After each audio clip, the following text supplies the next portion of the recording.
Broadcasting live from Detroit, Michigan, and all around the world. The Church Militant is mic'd up. Here's your host, Michael Voris.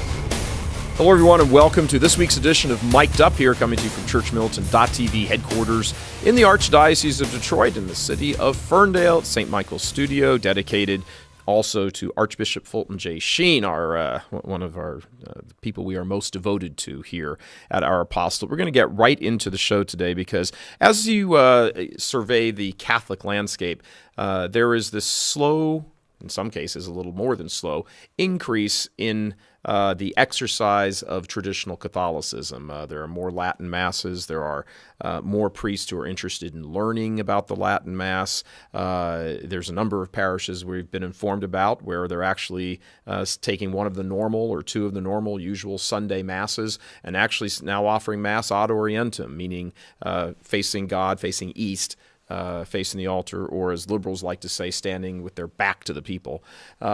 One of the things, of course, that comes along with this is the manner in which Holy Communion is received.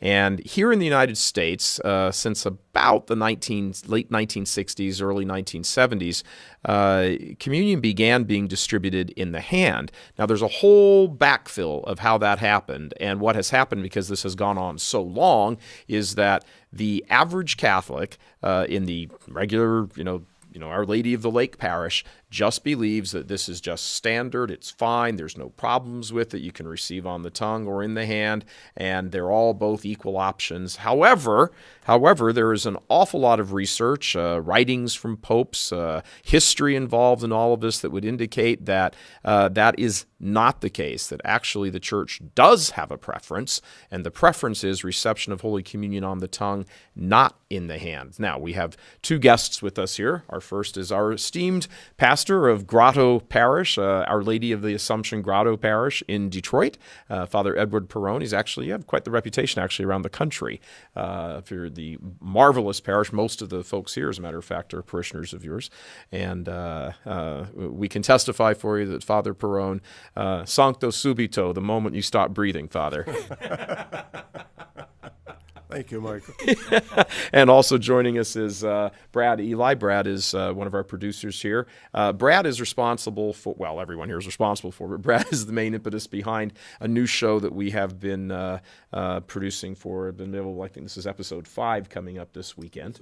This week is Sleight of Hand, Reception, Deception, 13 episodes on the premium channel of where we go into how the whole practice of receiving Holy Communion on the hand began, who were some of the characters behind it, what's the history of it. You have to remember this reception of communion in the hand, with the exception of, a very brief period for some time in the very early days of the Church.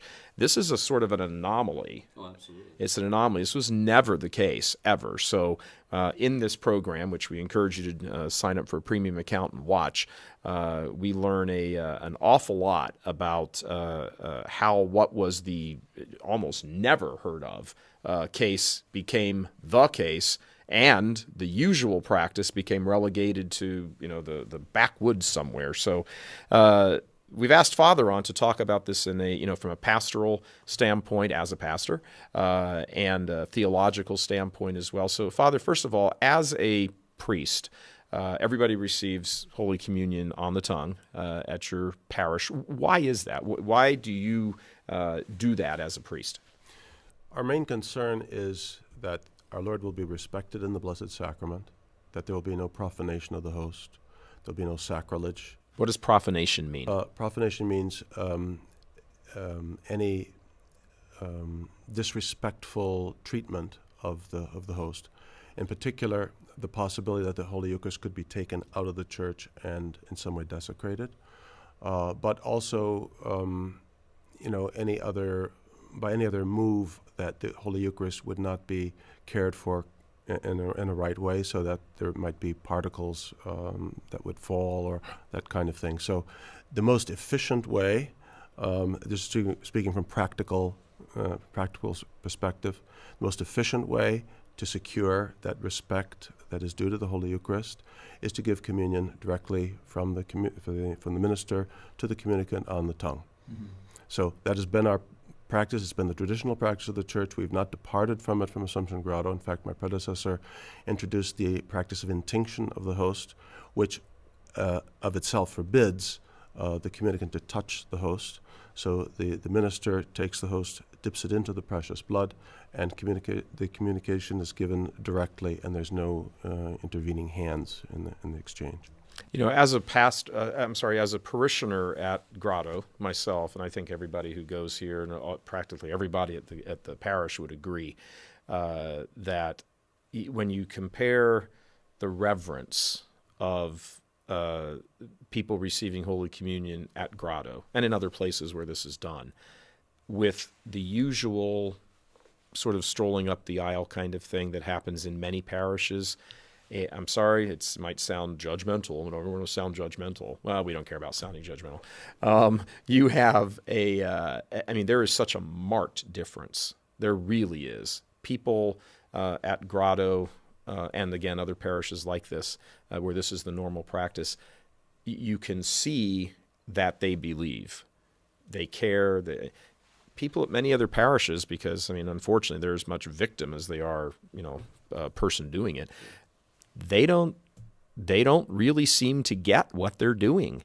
I've seen people going up to Holy Communion texting. They go up dressed in beach attire. They're chewing gum. They're talking to friends. They'll many of us have seen this. People take the host and walk back with it. One lady I saw put it in her pocket. So this kind of thing happens at Assumption Grotto. We've tried to maximize the respect to the Blessed Sacrament by kneeling for Holy Communion, by reintroducing the communion rail cloth. People put their hands under the cloth receiving communion, by not singing hymns. So having that relative quiet and silence, and also because of the fact that they're kneeling, they have a moment of recollection before receiving communion. It's not just rushing up and being next in line and then moving out of place. There's all that activity. Right. So the silence, the reverence, through the kneeling posture, all of that contributes to this thing that we are so anxious to impart to our people, the faith and the reverence due to Jesus and the Blessed Sacrament. So, Brad, let me bring you in. How did we get to the point now where most parishes, and we're talking, the show's seen around the world, but, this is mostly in English-speaking countries, this is the case. Oh, definitely. I just wanted to make a mention here before we got into that the reverence that you talk about for the people is so important. It's not, people so oftentimes today say, I don't get anything out of Mass. That reverence opens them up for the floodgate of graces that are available to each and every person. You can actually receive communion and go into the red, go negative by your lack of deportment, lack of reverence. You could actually be committing sins by not having proper reverence and deportment. So these things are not just fine trappings or nice things to do, but actually necessary. The Holy See says is necessary for fruitful communications, is what we talked about. There was a letter that went out to all the bishops. Memoriale Domini, as many people, if they've read the document, this is the unfortunate problem, so many people have not read the church documents, but Memoriale Domini had a poll published in there on questions that were asked to all the Latin Rite bishops. Well, that poll had to be acquired. It had to be, a letter had to be sent out. The letter that was sent out preparing for polling all of the bishops. That letter was written by the Concilium, which was a commission established by Paul VI. This is in the late 60s. During Vatican II. After the first document to come out of Vatican II, kind of shows what the church thought was the most important. It was the liturgy. Sacrosanctum Concilium was the first document. Vatican II was from 62 to 65, the first document to come out in the December of 62. To implement that letter, or to implement that document, the Holy Father instituted the Concilium, or commission, for the implementation of Sacrosanctum Concilium. That commission, called in short the Concilium, was chaired by Bugnini, Cardinal or Archbishop Bugnini. this letter that went out from the concilium said, quote, "One must ask with anxiety whether the fragments of the consecrated bread will always be gathered up and consumed with the full respect they deserve. If even now, when a communion plate is used, it is so easy for fragments to fall and to scatter, what will it be when the particle is placed in the hands of the faithful, of whom not all will have the sensitivity and attention for gathering them up promptly?" So the Vatican's expressing concern even back during the deliberation process of this, that this isn't going to be done right. And as Father mentioned, it's going to there's great danger here, and great reality of profanation of the host. The reason we bring this up is a twofold. One, it establishes a great backing for what Father's doing in taking care of all the particles. He's supposed to do that as part of the mind of the Church. Mm-hmm. So how did we get to this? Secondly, it establishes the fact that this Memoriale Domini was not an implementation of Vatican II. It was actually a containing of Vatican II, an implementation of communion in the hand. It was a containing of it. Yeah, I think one of the things to make mention of the vast majority of Catholics today think, turning the altar around, saying Mass, shaking hands with the people, having fun, walking up in line to receive Holy Communion, having 8,000 lay people is all Vatican II. Vatican II had nothing to do with any of that. And everything that came after it, when liberal bishops, liberal European bishops are like pounding on the door, we want to make all this stuff happen, there was great resistance in Rome saying, no, we don't want this happening. Right. Cardinal Alfrink and Cardinal Soenens from the Netherlands, Belgium, Holland, that area, started by experimentation. There's a record from the Vatican that said these Episcopal conferences started by experimentation with the liturgy. They were given a certain leeway to experiment with I don't know what or why, but the Holy Father and the Concilium said they oftentimes, and Cardinal Gut from the Congregation of Divine Worship, said that they went way too far. We put that in some of the episodes that we've already documented. They really had a case, so people get this, just, the order of things. The cart is really before the horse. These two cardinals, in particular Cardinal Soenens, let this happen. And then when it got all very widespread... I think just let it. They fostered it. Well, I meant he didn't... But the point is it happened under his watch. Yes. And he was applauding it, happy to have it happen, whatever. And then when it had spread like crazy, then he turns around and says to the Vatican, throws up his hands, "Oh, it's so widespread, I can't do anything to stop it. So will you let them do it?" The play behind that whole Episcopal conference, which is a very small part of the world. The Netherlands is a very small part. A little bit of Germany, a touch of France, and that's where it was. The Holy Father's on record of saying, no, you cannot do this. Back and forth, there's letters that are documented that Bishop Lays brings up. Cardinal Bugnini puts in his memoirs of reform of the liturgy from 48 to 75. It was a book published posthumous, researched and read by Bishop Lays of San Luis, Argentina, when he was trying to stop communion in the hand in his diocese. This brings out a wealth of information that the Vatican was trying their best to stop this and contain it. That's where Memoriale Domini came in. The instruction was as an instruction at the behest of Paul VI. The whole document said, do not do it. Traditional practice shall be retained.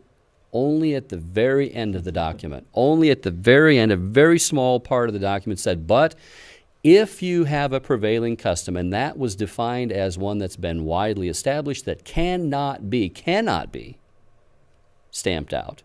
Soenens and Alfrink said, well, we can't do anything about it. Well, how can you not? You call the priest in and say, stop doing it, or I'm going to remove you from parish. But top-down authority was lacking in the day. Well, not just the day.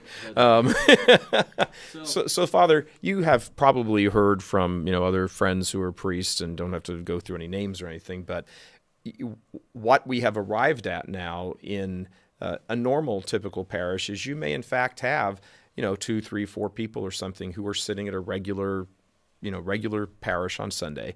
Everybody's going up in swarms to receive Holy Communion in the hand. And 1 or 2 or 3 people actually kneel down and receive on the tongue. And all of a sudden, this is like, what are you doing? Oh, you're trying to play holier than everybody else. And it's a very unfair position for any Catholic to be put in, isn't it? Sure. This is the tradition of the church. This is how communion is received. We kneel and we receive on the tongue. So these people now are being marginalized and criticized for doing exactly the thing the church wants them to do.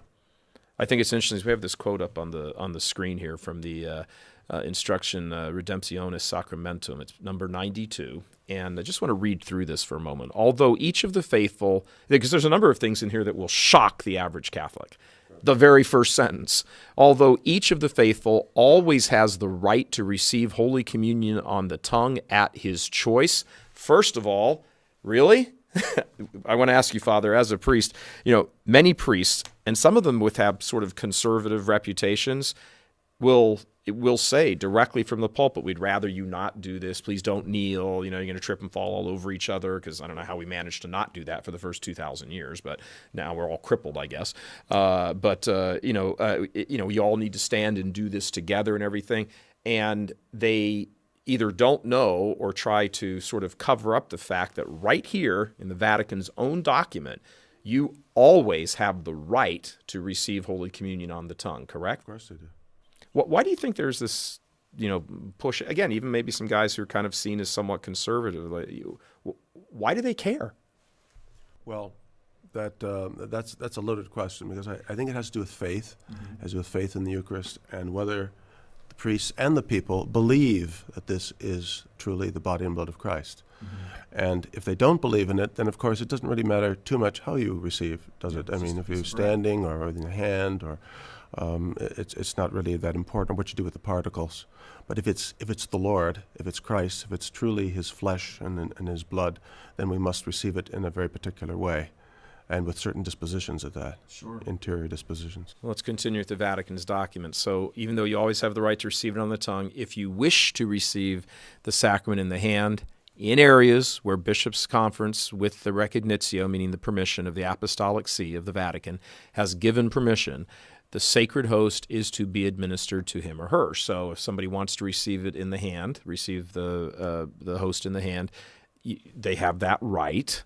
However, and here comes the exception, however, special care should be taken to ensure that the host is consumed by the communicant in the presence of the minister, to your point earlier, Father, about walking out of the church building with it, so that no one goes away carrying the Eucharistic species in his hand. And here is kind of the the coup de grace of this entire point. That's number 92.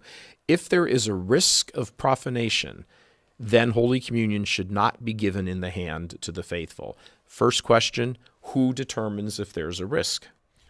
Well, it's obvious that from studies that they've done to show that there are in fact particles that remain on the hands of those receiving in the hand.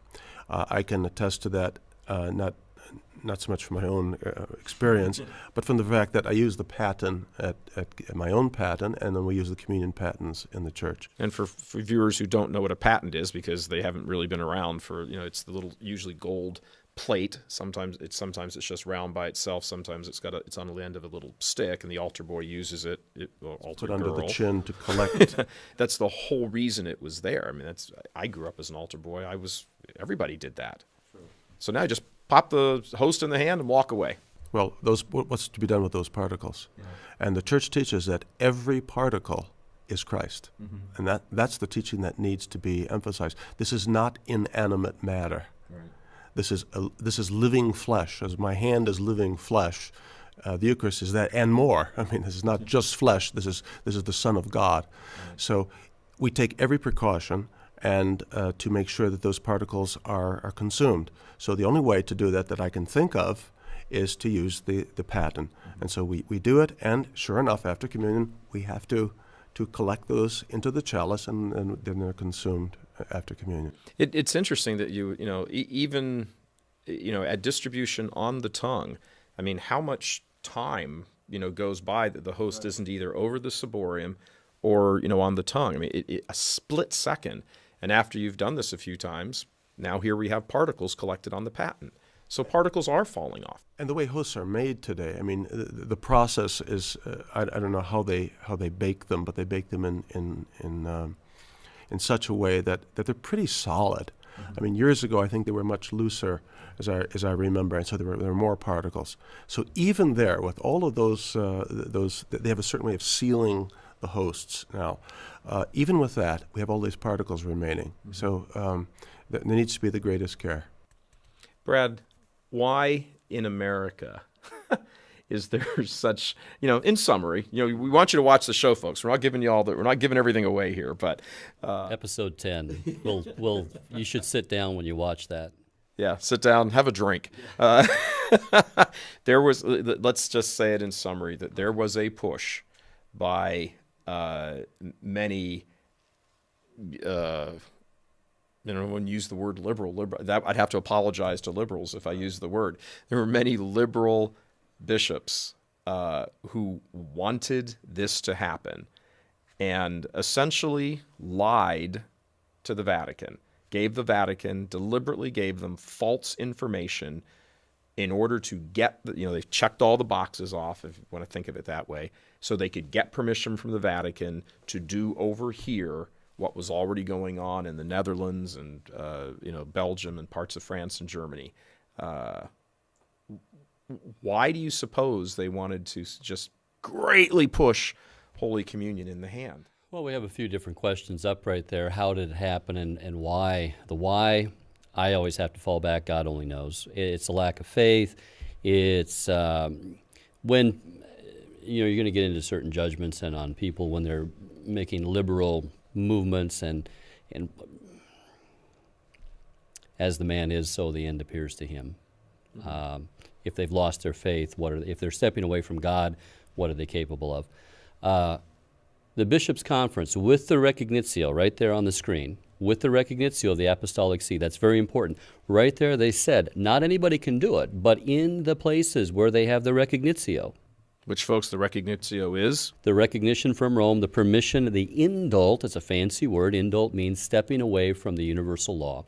The universal law is the church saying, you will all receive communion on the tongue, unless there's a special permission given to receive in the hand. When you say, well, the church has a preference, well, yes, they put this one in law, and this one is only by way of permission. And in order to get that permission, there's a number of things you have to meet, a number of requirements you have to meet. Absolutely. Arinze goes in. There's YouTube videos. You type in Arinze, communion in the hand, and he's going to go in and talk about this document and say the same thing, where there's a Recognitio.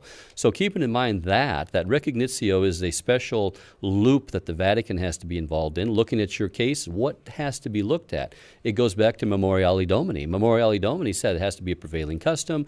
You have the right in a place where it is already prevailing custom. But the word already was in Memoriale Domini, meaning a past tense, not where some future communion in the hand is going to be starting up. And I want to make an appeal to people who are watching this who are in the age range of late 40s, early 50s in America, because I was an altar boy then. And this is in the late 60s, early 70s, before permission had been granted here in the United States. That permission was not granted until it was June of 1977. June 17th, 1977 is when Rome said, yes, okay, bishops in America, if you want to in your individual diocese distribute Holy Communion in the hand, you have our permission. So prior to that, and I have very clear memory of this because I remember Father McCarthy when I was in 6th grade, which would have been 1972, coming to us and saying, we're going to be giving Holy Communion in the hand. Don't bother bringing the patens out because you're not going to put them under people's hands. And that was 5 years before permission for this had been given. There was already this push, this whole liberal push in the church to change everything. The sanctuary rails came out of my parish. That was in California, Holy Spirit, in the Diocese of Sacramento in Fairfield, California. And one by one, the altar boy outfits went away. Those KKK robes with the hoods came out. We stopped with communion in the. I remember there was a big uproar in the parish because people were saying, well, that person shouldn't be giving out Holy Communion. That Eucharistic minister, he's divorced. I remember all these discussions as a boy. That has the criterion right too. Yeah, I mean, the point of all this is this big change took place, and people were advancing this change because they had an agenda. And the reception of Holy Communion, the manner in which Holy Communion was received, is part of that agenda. It's not the whole thing, but it's certainly part of it. It's a significant part of it. Because Father, we were talking before the show, this is supposed, anything that's supposed to be going on is supposed to increase your faith. That's the point, to become more holy and more sanctified to get to heaven. And I don't think anybody could look around the church today and say, "Oh, look how faithful everybody is because they've been able to receive Jesus in the hand." All of these little things, right, from the vestments of the altar boys and the distributors of communion and the manner and so forth, have diminished the faith. Yes. It's just been an increasing thing. So we're at the point now where there are people in some parishes with the knowledge of the priests that do not believe that this is truly the body and blood of Christ, and the priests say nothing to them. Mm-hmm. Now, I know that for a fact. So, we're really at a critical point, and something does need to be done about this matter. There is a wonderful book by Bishop Athanasius Schneider called Dominus Est, It is the Lord. And he goes through on a personal level and talks about the experience of his grandmother, behind the Iron Curtain, and how Holy Communion was spirited to people, secretly, under the nose of the communists and all of that. But then he also opens up the theological discussion. We've interviewed Bishop Schneider, a wonderful holy man. He has said, point blank, all of this confusion has got to be cleared up. Because you've got this situation in parishes now. 95% of them are like, yeah, oh, wait, I got a text, hold on. And then other people right behind them will kneel down and receive in all the greatest reverence and, piety, not for show, but they're accused of it. This is a disaster in the church right now. Well, this recognitio that they were supposed to get from Rome, I talked with Father Coons years ago. I guess he can't refute that because he's not alive today. But it was back in '97. I asked him point blank about this. And he said that because the NCCB, as it was called at the time, the United States Conference of Catholic Bishops today, but the National Conference of Catholic Bishops back in, then I think 2001 is when it name changed, because they purposely, he knew Bishop Blanchette purposely and as a personal friend and attended to him when he was dying, and Blanchette went into all this, but it's in the minutes of the meeting that Blanchette, at the very beginning of the meeting, said, we have to determine, as per Memoriale Domini, whether it's a prevailing custom. We need to talk to the bishops here and see if it is. We need to vote for it. It needs to be in writing in a secret ballot. They purposely voted that down as being out of order, overruled that motion. The meeting went on. Well, right then and there, you're not establishing that criterion, which was the criterion that was wanting to be established by Paul VI when he wrote that little segment in Memoriale Domini. And I think viewers would be very curious to know that the person spearheading all of that, the chairman of that committee, was none other than, at the time, Archbishop. But yes, Cardinal Joseph Bernardin sat atop this entire movement and orchestrated the entire thing, breaking the rules, going around sending documents to Rome that he knew were not correct. That was only one of the criterion was prevailing custom. The next one had to be a 2/3 majority and 3 by secret ballot. Mm-hmm. The 2/3 majority, it's on record of that meeting. And by the way, you can get the minutes from the meeting by the Notre Dame archives. Yeah, we have the minutes of the meetings here, folks. It says right there the 2/3 majority was not met, and that was the third year in a row. 75, 76, and 77, all 3 years in a row, 2/3 of the bishops, which was a requirement from the Pope, had to say, yes, we want to do this. They didn't get it any time. They had to have a secret ballot. It didn't happen. We do have a copy of the minutes, and someone else ordered a copy of the minutes just recently, and they were able to get the same minutes. Yeah. The minutes, Bernardin comes on, I think it's page 31 or 33 of the minutes, and he says, we did not get enough votes to pass the 2/3. But he said, then we will go ahead and open it up to the bishops who were not here. Well, they just blew out the secret ballot part of it. Yeah. That was one of the things that Paul VI actually said in this letter in the Concilium. He was talking with Bugnini, who put it in his memoirs. He says, how does it remain secret and who collects the ballots? Kind of reminds me of Joseph Stalin says, I don't care who votes. I just want who counts the votes. Exactly. That's all that matters. Well, in Memoriale Domini, who was asked, all the bishops. You know exactly what was asked. The question was put in Memoriale Domini. You know exactly what the votes were. Yeah, the vote total for the American bishops is never revealed anywhere. How do we even know? How do we know the polling went on? If it did, it happened at the deathbeds of dying bishops. That's what Father Hardin said. I'm going to come give you last rites, but first, just as a note from Cardinal Bernardine, he'd like to know, yes or no, are you in favor of communion in the hand? If God ordered you point blank in a burning bush to do this, would you say no to God? Oh, okay, that's a vote for Well, that's a yes. Okay, he totals up these things. If that even happened, we don't even know that happened. He says it happened, and then, well, where's the vote total? Right. 1 month later, it was voted down in May 3rd, 5th of 77. By June 17th, not only did they poll everybody, not only did enough come back to tip the scales of the original meeting in favor of it, but also it went overseas, got the recognitio, came back, all of it was processed. You can see this in episode 10 of Communion in the Hand if you tune into our premium channel. And it was instituted as legal in America June 17th of 1977, only a month later than the meeting that voted it down. Anybody who is familiar with the church knows that anything that happens in a month is impossible. Nothing happens in a month. If there was a race between evolution and the church, evolution would win. So Rome, Rome works slowly. Okay, it's not a speed race. The one thing I would like to say, though, if it did get the recognitio, why is it if there's a risk of profanation of Holy Communion? That's the next part. Well, that goes back to a condition. There's 7 conditions that come out. They're called sine without qua non, without which nothing. Right. In other words, they must be met. If you have a son and he says, I would like to go to the dance, and you say, well, provided that you are home by 10 o'clock, and provided your homework's done, and provided your room's clean, and provided... And he says, okay, sure, yeah, how's that? And he goes, and he comes back, and none of those things were met. He says, well, you gave me permission to go. Well, that was provided all these things were in place. None of those were in place. Well, anyway. Even if one of them is missing. These preconditions, prevailing custom, 2/3 majority, secret ballot, those are all the preconditions by Memoriale Domini to get the recognitio. If you don't have those and you say you have those, there's a phrase in canon law that says permission under deceit is no permission. So the recognitio, I would say, in my private opinion, I'll leave it up to the Congregation of Bishops, but as a record, how can you say that they didn't have permission under deceit? So there is no permission, so the recognitio doesn't even apply in America.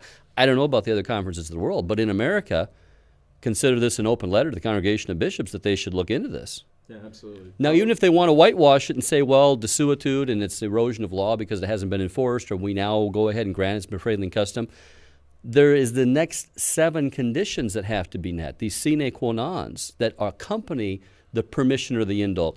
And condition number 5 says care must also be taken the communicant's hands are clean. That means an on-site inspection. You can't legislate that. A bishop can't say, well, all the hands are going to be clean in all the dioceses. Well, no, it has to be right then and there. If someone comes up with motor oil on and they're going to receive communion in the hand, you can't put it in motor oil or whatever else is there. Well, thank goodness we have all the Purell hand sanitizers all over the churches now. But that same condition 5 says whatever procedures adopted, care must be taken not to allow particles of the Eucharistic bread to fall or be scattered. A priest such as Father Coons and Father Perrone here would use a phrase, I'm morally certain that at any given mass of any large group of people, that if I give communion in the hand based on pastoral experience, there will be loss of particles. Therefore, I'm morally certain I'm not keeping condition number 5. Therefore, I'm morally certain I don't have the dispensation to do this. Let me ask you this, Father, also, from the priest's perspective. Now, in your practice, obviously, this isn't an issue because you don't do this at Grotto. But in situations where priests, do they have the right, permission, some say even the obligation, if they see somebody and they think, oh, wait a minute, I don't think this person can receive Holy Communion, not because it's Nancy Pelosi, different argument, but just somebody there. What would be conditions that, from a priest's perspective, you would hesitate? And it's an on-the-spot decision. Sure, and I mean it's the priest is put on in a difficult situation where he senses that the person has no faith or no recognition that this is the Blessed Sacrament. These are necessary conditions. What would somebody do that would make that thought pop into your mind? If they seemed not to know the procedure, to either to put their tongue out or even their hand in the case of a hand communion, and they're just there waiting to be prompted to do something. And that has happened to me, and I ask, are you Catholic? And they say no, then I give them a blessing and I just move on. So there would have to be some very clear sign that there's a reason why communion should not be given to that person, and it's a rarity. But if it's present, the priest has an obligation there not to give the Blessed Sacrament. If there is and that's the key point, there's an obligation, and I think many people would sort of class that discussion as, oh well, you're being improper, not treating the person nice, and that sort of thing. But the priority here, first of all, is the protection of the Blessed Sacrament. Right. And of course, I do have to make that exception. There are cases of the Orthodox receiving communion in the Catholic Church under certain circumstances when they can have recourse to their own ministers. And I don't mean it in that sense. I mean because those people would recognize that this is Holy Communion, that they're coming to receive Christ, even if they were a little bit disoriented. I'm talking about people who have no idea what they're doing. They just happen to be at church and they're doing what everyone else did. They just followed the line. And I'm talking about a case like that, so I just want to clarify that. Sure. Is it one last question, Father? Do you think that there is, do you sense as a priest with your brother priest that there is a recognition now that something has gone wrong, and we need to correct course, change course here. We need to stop, push, pause, reboot, whatever you want to say. Is there that kind of right? We're not in the halcyon days anymore of like the liberal, just do whatever you want. Well, I think if any priest pays any attention to his congregation, he's going to see that once the young people are out of grade school or perhaps high school, there's a big dropout. And they'll come back maybe for marriage, maybe, less and less. And also more infrequent they are is at the time of burial. So we're having this pastoral problem of the empty church. So I think priests need to reflect on what's wrong here, and the Eucharist is the center. So if we don't straighten that out, our faith in the Blessed Sacrament, and then in the manner in which we administer the sacrament, then we're never going to be able to remedy that huge problem. Yeah, we're going to have to leave the discussion there, folks. We are out of time at the moment, but Father Eduard Perrone, thank you very much for coming in. Our pastor, so we have to be on our good behavior here. So, in case you detected a little cold in Father, we were making a joke beforehand that we always come to him and say, "Father, forgive me." Well, Father, we forgive you this time for having your cold. He's a little spring allergy, so keep him in your prayers. And Brad, thank you very much. People should absolutely tune in, give it a plug, and we'll say goodbye.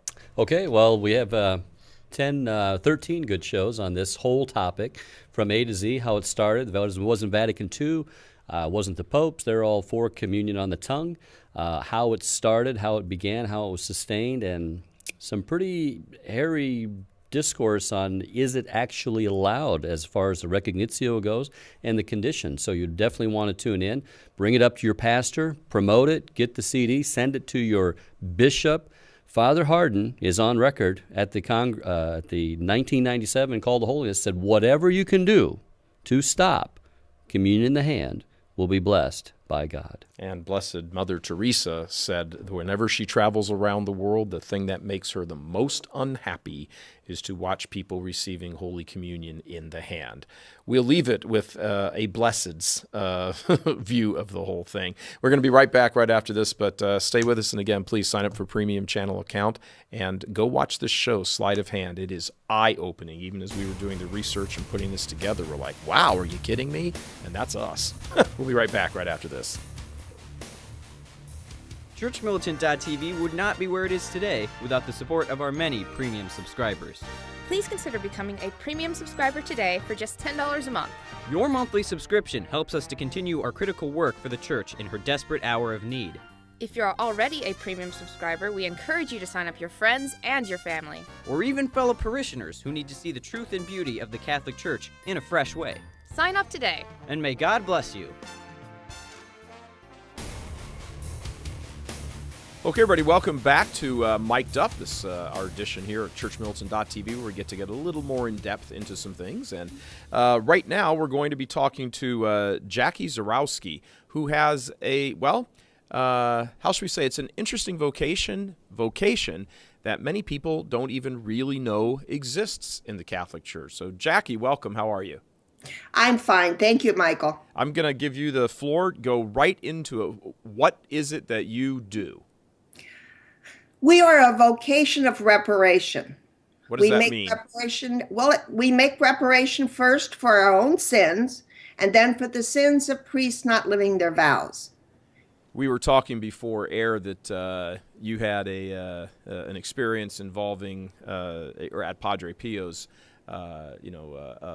residence that kind of started the ball rolling in this. Give us a very brief recap of that. Okay. At his house, I attended a mass, and the mass had a Franciscan American doing it, and I was fortunate. I thought, well, hooray, there's a mass in English. But as soon as the mass started, he began skipping parts, changing words, and I got angry, frankly. And I left. I walked out into an area where you could speak with the brothers in different languages. Well, the English-speaking brother wasn't there. And so I'm stomping around, and I realize, wait a minute. It's still the Mass. You can still go to communion. And so as I walked back in, the minute my knees hit the kneeler, I realized that priest didn't need my anger. He needed my prayers. And there the focus of the vocation was born. And how long ago was that?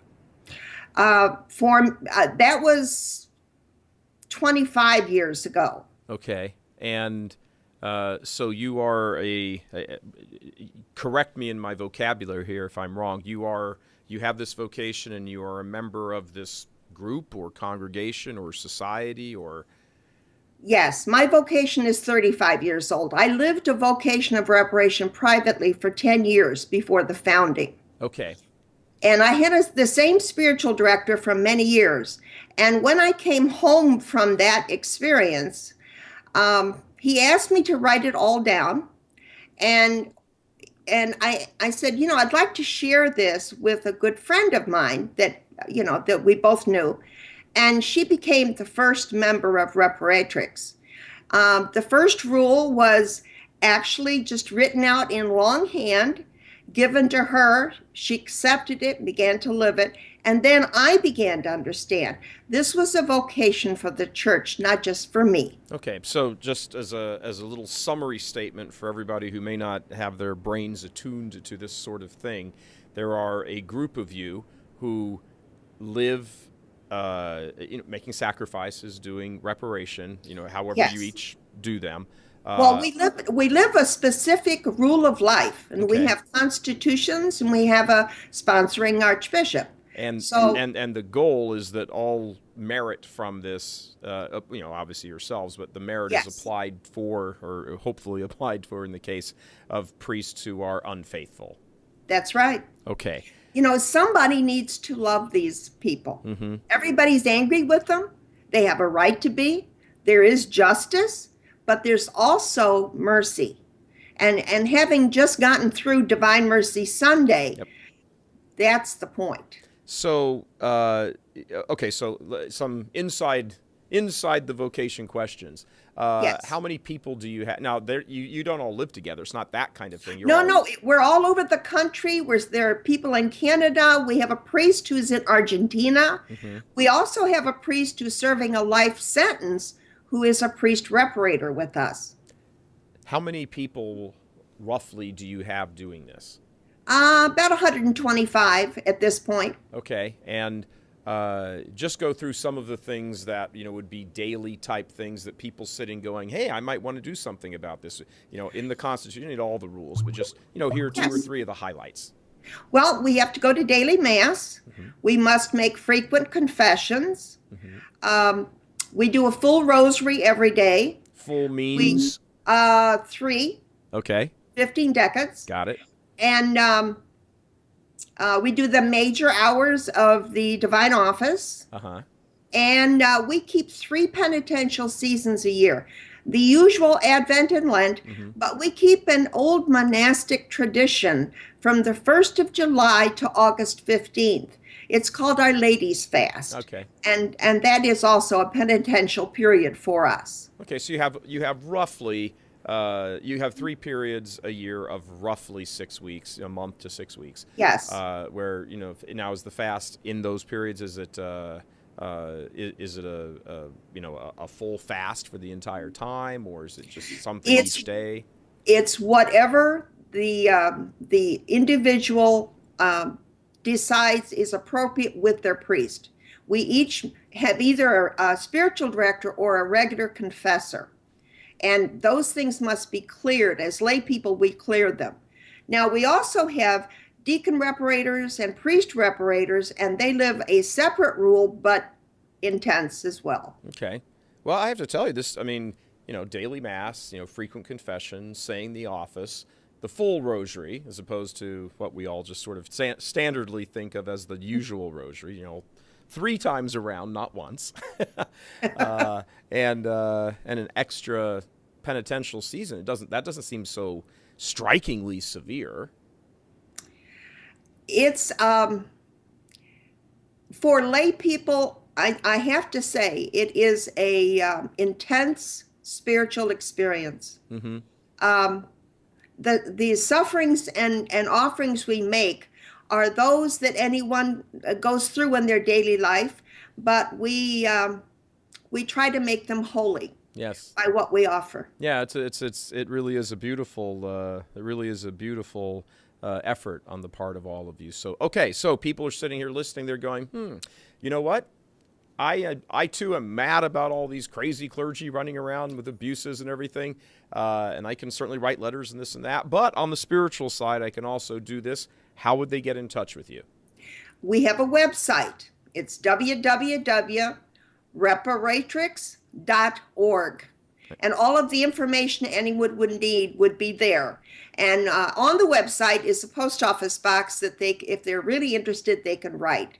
And I will answer them personally. Okay, very good. So give us the website again. It's up on the screen now, but go ahead and give it to us again. It's www.reparatrix.org. Excellent. Jackie Zurawski. I'm sorry, I messed it up. Zurawski. We have lots of Polish names here in Detroit. I'll bet. So thank you very much for, first of all, being on the show, and second of all, most importantly, for all of your work. And I'm sorry we didn't get a chance to spend more time, but we got a lot of stuff we got to talk about. But folks, if you have, look, many of us are very upset about, the various abuses that go on in the church, and especially when we look at the clergy. So this is a wonderful opportunity to do something in the spiritual realm for them. Jackie, thank you very much. You're welcome. All right, happy Eastertide to you. Thank you. God bless you, Michael. God bless. Thank you. All right, folks, when we come back, we're going to be talking about, oddly enough, one of the situations here where we need a little reparation. There's some abortionists working at Catholic hospitals, and we need to expose this, we need to pray, and we need to do everything we can to bring it to an end. We'll be right back right after this. On our new show, Losing My Religion, Father Lewis from the Fathers of Mercy helps us to understand what have been the main triggers of the Church's crisis for the last 50 years. How have so many people lost their religion so fast? What societal changes have influenced people to not regard their Catholic religion as important? Father Lewis helps us to understand what types of things to be on the lookout for to protect our friends and family, and especially our children, from the many heresies and confusions within the Church today. This 13-part series, which is available to you when you sign up for a premium account, will definitely equip you with all you need to keep the faith and not lose your religion.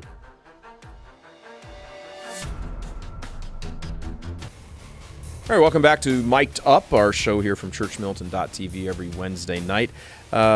We have talked about in the past on a couple of shows about the situation here in Detroit, in the Archdiocese of Detroit, and other dioceses around the country, where the Church's teachings are really not being followed when it comes to Catholic hospitals. I mean, there is a set of directives that's there in paper, but when it comes to practice, sort of the boots-on-the-ground reality, they're just ignored. One of those is the very troubling situation here in Detroit at so-called Catholic hospitals, where there are actual abortionists on staff at the Catholic hospitals. And we've focused on this in a couple of other shows, and we have invited back to our studio Lynn Mills. Hello, Lynn. How are you? Hi, I'm fine. Thank you for having me again. Well, thank you for coming. Lynn has gone out of her way, devoted her life, really, to doing everything she can in the pro-life camp, and all the way back to the days in the early 90s of the Operation Rescue protests. Before that, with your previous guest, Father Perrone and I met in the early 80s, and we started educating people outside the 6 Mile abortion mill in Livonia. Yeah, this is a lady who knows her stuff. So we invited her back because this Friday, May 2nd, there is they've given up.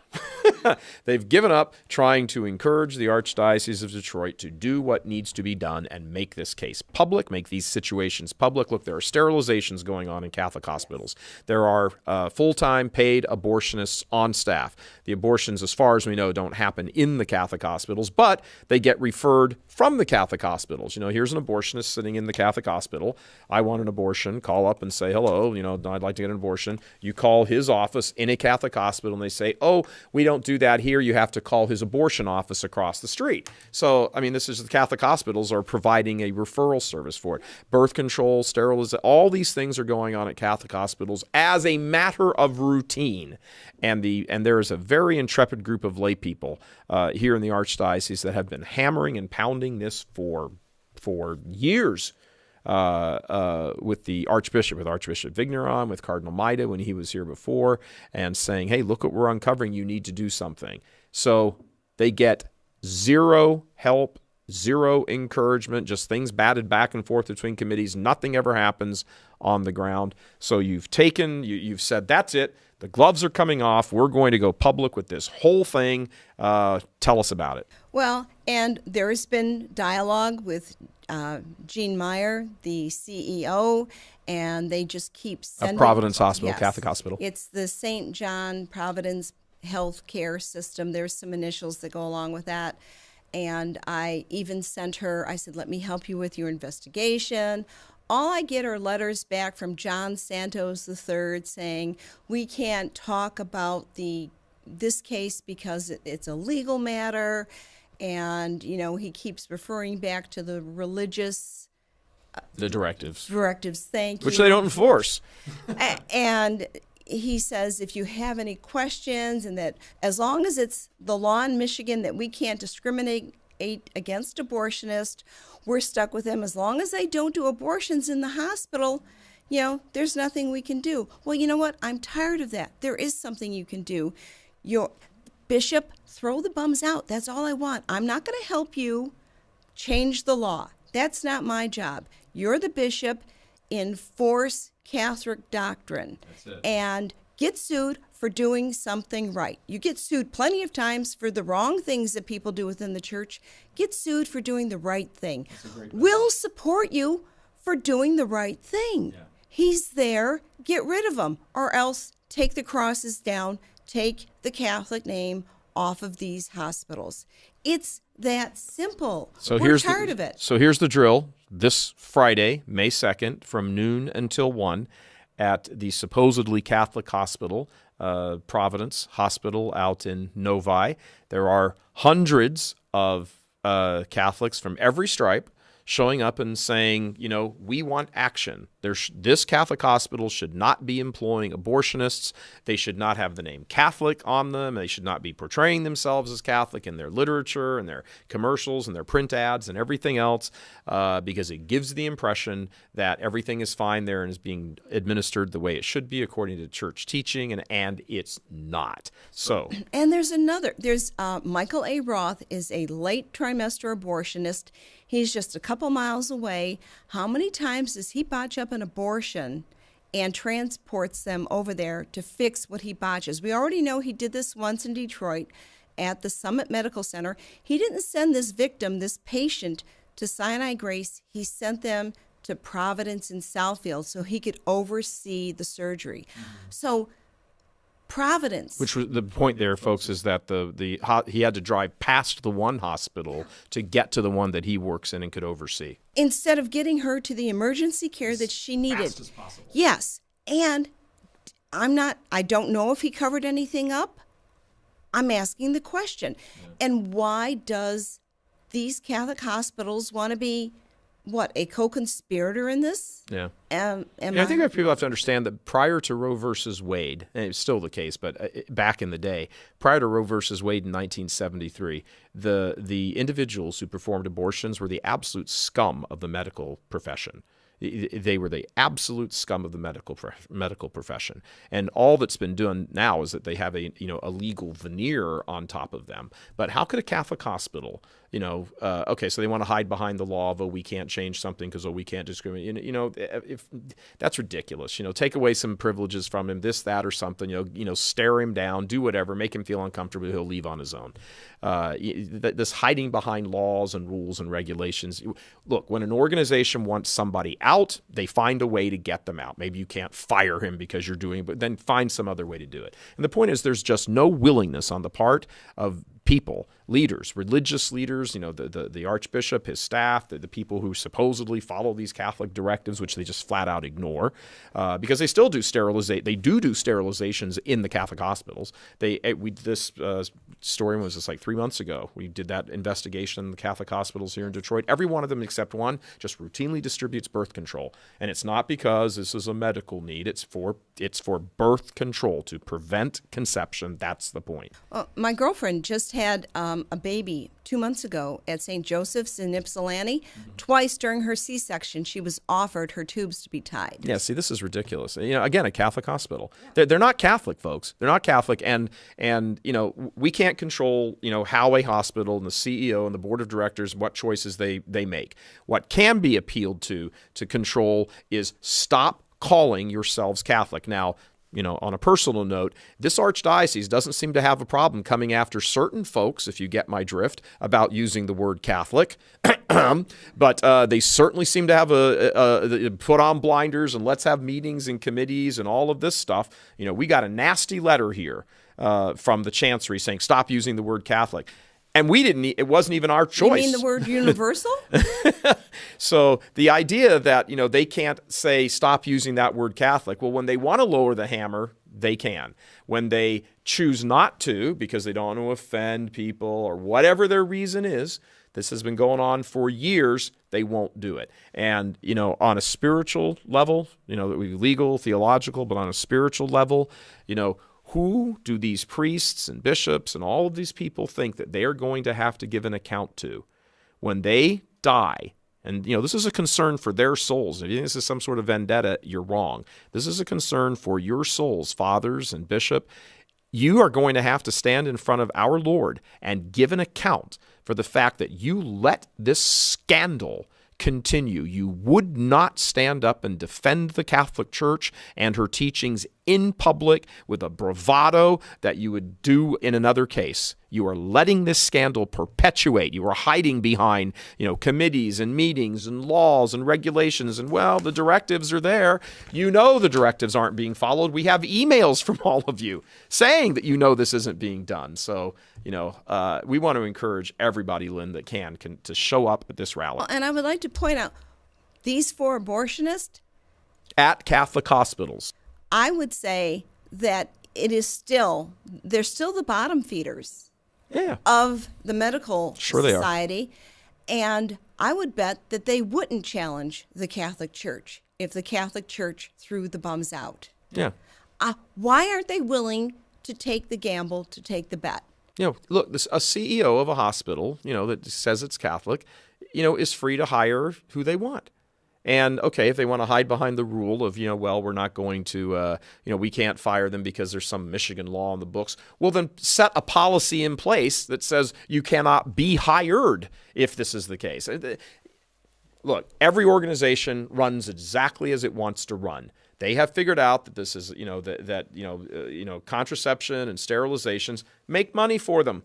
That's it. They make money for them. And one more thing that I'll have at to the degree that the archdiocese is complicit in this stuff, do they really, really believe in their heart of hearts there's not a day of reckoning? No wonder they don't want to ever preach about hell. And we just got word, and we filed a complaint against Glenn Taylor because he's not properly licensed. Another abortionist at a Catholic hospital. Yes, he's the Planned Parenthood vasectomy abortionist on the campus of Providence Park in Novi, he's not properly licensed. Does Providence Park, Jane Meyer, CEO, does she even know he's not licensed to be there? He doesn't have his controlled substance license or his drug location license. Why aren't they checking on these simple things? Put aside the fact for a moment That he kills children. Yes, he's not licensed. He is not properly licensed to administer drugs or hand out drugs at all. So what's going on with their checks and balances on just the lowest of level? Vatican much II less the abortions. Vatican II called for the laity to become active participants. So here we are now, be careful what you wish for.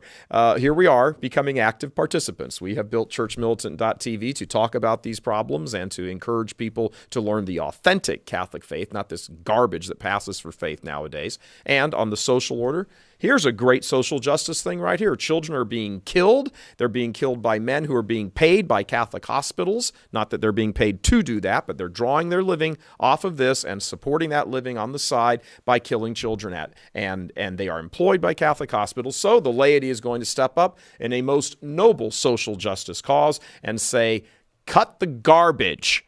Let's lay it out on the table and say what needs to be said. Lynn, the rally is at noon on Friday. At Beck and Grand River Roads. And please be there. Come in a spirit to pray. Tell them we're helping them by showing up. Throw the bums out. Risk the lawsuit. Just do the right thing. Yeah, do the right thing. Do the right thing. Lynn Mills, thank you very much. you. Very courageous lady, very dedicated lady, folks. Lynn and I actually have a history. We go back a while, too, back to my time here at Channel 2, as a matter Good of fact. times. Jack Kevorkian. Jack Kevorkian and Jeffrey Feiger. We go way back. Yep. God bless them both. I Yes. pray for them every Absolutely. day. Absolutely. You don't want anyone to perish. No. Absolutely not. So we're going to wrap up here, folks. You'll see, with some degree of frequency, an ad promo that we run here on various programs at Church Militant talking about real estate for life. Well, we're going to wrap up the show right now and throw to that. We had an interview with people who run Real Estate for Life and to help you better understand what goes on there. So for this part of the show, we'll say goodbye and move right into this and stay tuned for that. God bless you. God love you.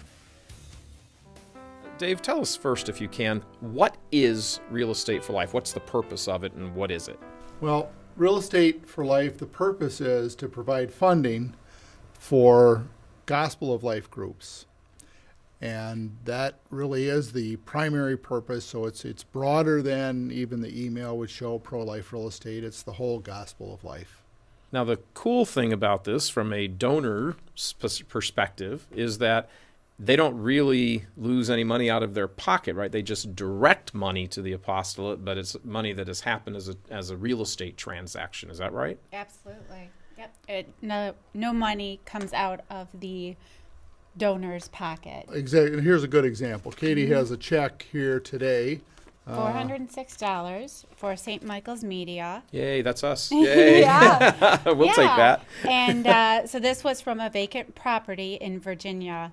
And so this is $406 that will go directly to St. Michael's Media. Well, on behalf of St. Michael's Media, I'll take that. That's fantastic. Absolutely. And so no property is too big or too small. You really need to make the call. It does not matter. This is a great opportunity to offer any amount of money for this cause, which is so very important. So the bottom. Okay, so this is $406. If a person didn't give this, where did it come from?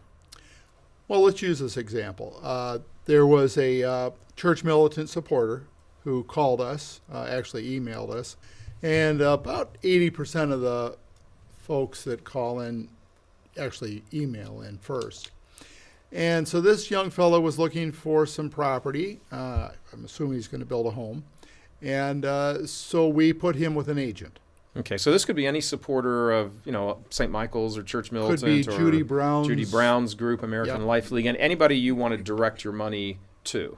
Exactly. Okay. Exactly. Could be coming from a supporter of Human Life International. Sure. Okay. So what happens then is we have this call, and then in this case the property was a purchase, so we didn't have to list it. They wanted to purchase property. Now at this point here, we're talking to a real estate agent, and that real estate agent takes the assignment.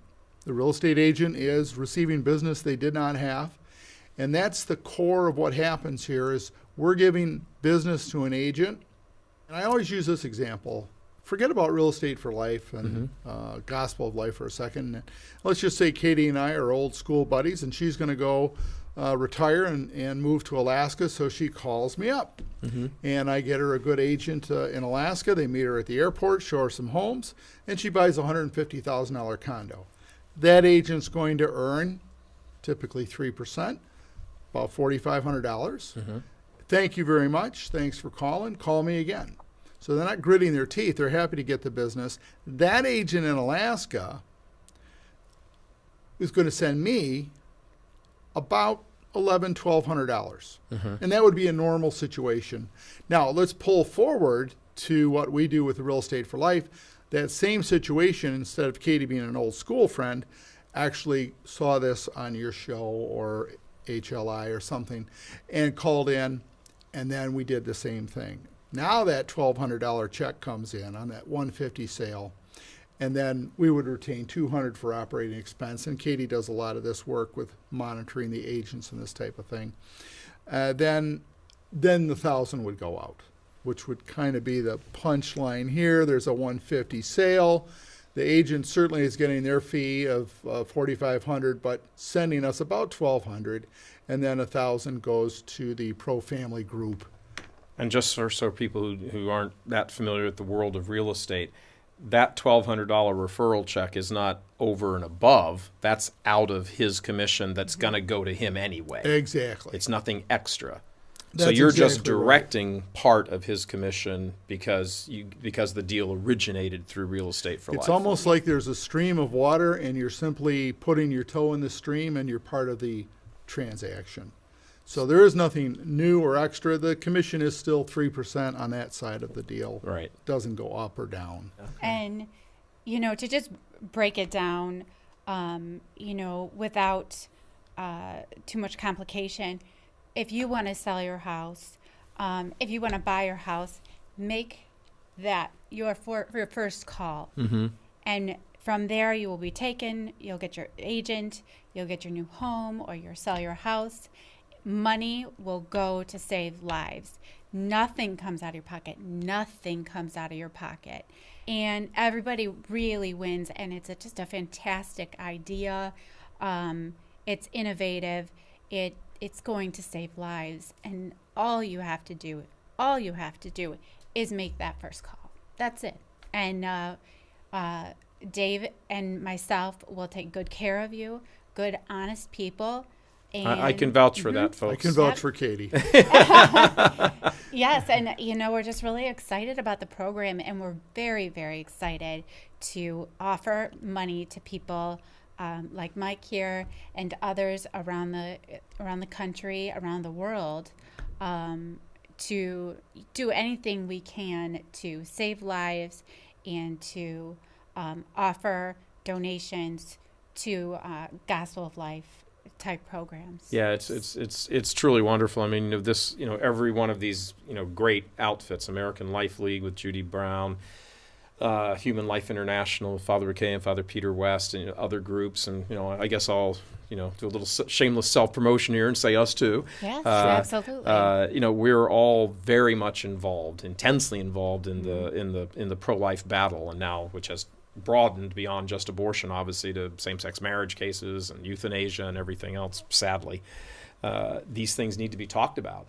And all these organizations, ours, others, it's just a constant funding thing. You always need to be funding. You need to be there so you can, in their case, print the pamphlets. We used a lot of the money, the proceeds we got from this last year to actually go to the March for Life, to take our crew to the March for Life in D.C. so you could report on it. You've got to hang out and network with everybody. What are you guys up to the next 6 months? What are you doing? All of this stuff is just a continual, ongoing thing. And unfortunately, in a material world, that needs money. Sure. To keep it going. It's just simple. I mean, everybody understands they have a household. You have to bring in money to pay the bills. Katie brought up a couple of things that I wanted to unpack. One is the international nature, particularly with this show, but also with Human Life International, which is a big group. And right now, just with St. Michael's Media, we have 5 transactions occurring in the Philippines, 3 in Australia. One of them is a commercial, a church, and then one in South Africa, which is like a $10 million office complex in a very upscale part of Johannesburg.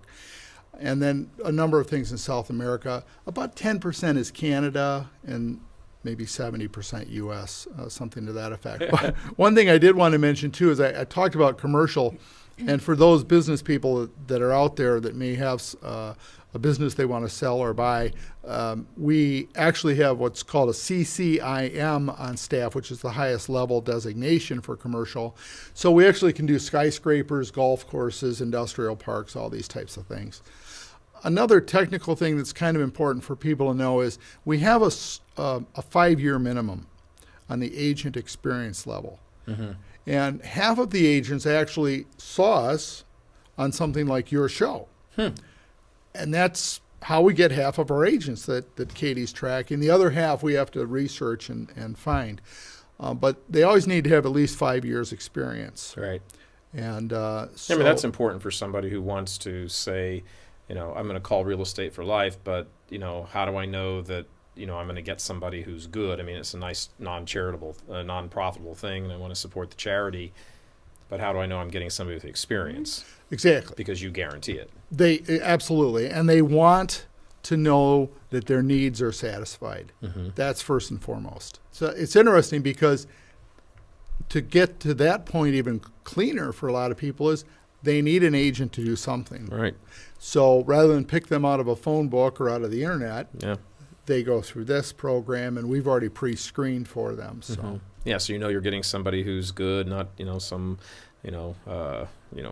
financial artist. Is that a nice way to say that? Yeah. Who's not going to walk you into a horrible place and say it's very charming. Katie talked about feedback too. This is important because people want control in their life.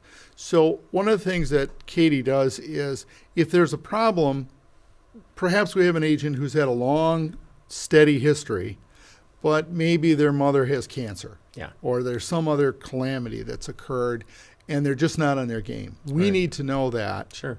And then we'll just reassign a new agent, no harm done. Right. So the customer, your supporter, is in control of their situation. They don't have to just say, wow, this agent showed up, great car, well-dressed, good company, but they started breaking down in the interview or something like this. So back in 2008, I was actually talking with Katie on a business-to-business call, and Katie renamed the company.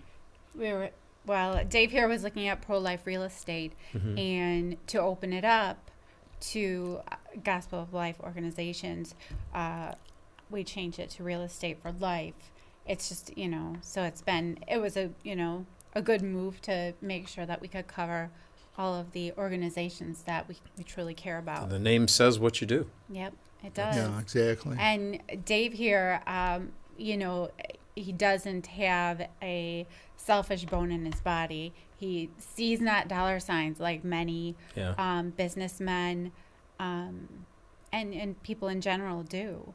You will get a house, you will get good service, and money will be given to an organization that you can really help. And there is no catch, there is no hitch. I just want to be clear that this man sitting next to me does not see dollar signs. He sees babies that need our help. Yeah, I can say I've known Dave for 6 years now. So probably, yeah. Well, we're right around the commencement of this. Yeah, right about this. So yeah, about 6 years, I'm guessing, or so. And I can tell you, folks, absolutely everything Katie just said is spot on, and I would underline and put exclamation points after. Dave is which is why I want everyone to know that in my will, these two are going to be doing my eulogy. And hopefully that won't be for another 20 or 30 years, 40, 50 years. So, the other side networks, they fund each other. We all know about the George Soros funding, the Ted Turner funding, all of this stuff. We have to get our funding together too. We are the little bitty guys in this. We're the Davids. Of course, I want to be able to do business with somebody who's a competent, pro-life, the whole culture of life agent. That's who I want to do business with. Why do I want my money going to somebody else? So no, if I can, I'm going to move somewhere, buy or sell a house. Why wouldn't I call you guys and say, get me a good pro-life agent on the phone, somebody who's going to direct money to the pro-life cause? Why wouldn't I do that? It's so important that we stick together, especially the younger folks. I like to call myself younger. You're younger. Younger folks who, it's really important that we stick together. Absolutely. And that we, that we fight against this and try to save babies. It's considering a lot of liberal, media and things like that. It's almost like I'm pro-life, and and even myself, it took some years for me to say I'm pro-life. And I'm proud of it. I'm not ashamed of it, and I'm going to do anything I can to help it. But I do realize that as a younger person, with all that's out there, it can be hard to stand up for the cause that you believe in. And this is a way to do it without doing no more than just making that call, sending that email. And we're all buying houses, Sure. Younger, raising a family, starting a family, and now's the time. Now's the time to just make the call, and you lose nothing, you gain everything. Absolutely. And keep supporting organizations like ours and other great Gospel of Life outfits, and that's the way it is, folks. We'll wrap up. And Thank you, Michael. Thank you very much for being on. Thank you so much for the opportunity. I really appreciate it. Remember, so I'll let you wrap up. When somebody's buying or selling a house, what should they do? Email us. Call, email us. The email address is right there. Please use it. There it is. Got my new pointer here. First thing you do, I want to buy a house, I want to sell a house, property. That's where you go. Yep, Real Estate for Life, place. pro-life real estate at yahoo.com. Yep. Go on the website, call, get on, and ask them to direct your money to us, or the part of the commission to us, or other fine groups. That's what that's how we'll stay in business. Anywhere in the world. Anywhere else. Thanks very much, guys. Appreciate it. Thank you, Michael.